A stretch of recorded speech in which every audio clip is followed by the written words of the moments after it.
Hi, I'm John from RhinoAg. Leveling the mower deck is an important step to achieving a quality cut. Today we're going to go through the process of leveling this flex wing, so let's get started.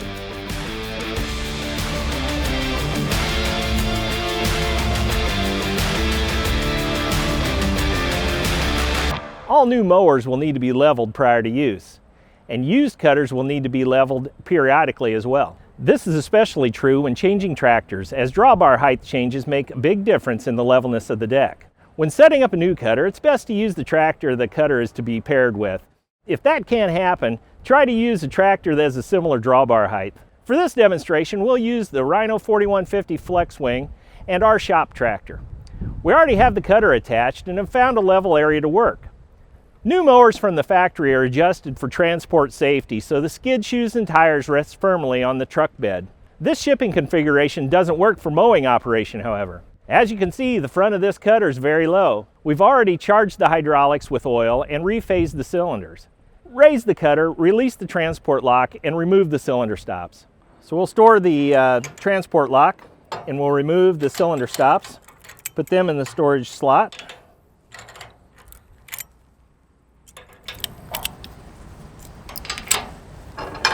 Lower the cutter to the ground and take the tension off the level rods. The level rods connect the tongue to the center axle. This design keeps the machine level fore and aft as it's raised and lowered. With the cutter resting on the ground and slight hydraulic pressure on the center axle, you'll notice a gap is formed between the level rod adjusting nuts and the trunnion. Take 2.5 wrenches and break the jam nut loose and run the adjusting nut up to the back of the trunnion. Make sure to adjust each level rod equally. Once the rods are adjusted equally, tighten the jam nut. The cutter will now raise and lower level fore and aft. Rhino 3-section flex wings are designed to follow the contour of the ground. The wings flex independently from the center deck. The independent axle design requires a separate wing deck level adjustment at the eye bolt that attaches the hydraulic cylinder.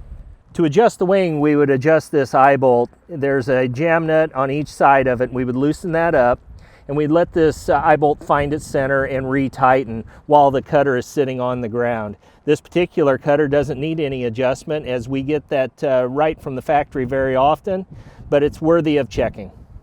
Raise and lower the cutter with the tractor hydraulics. Pay attention to how the cutter skid shoes come off the ground. The skid shoes should all leave the ground simultaneously.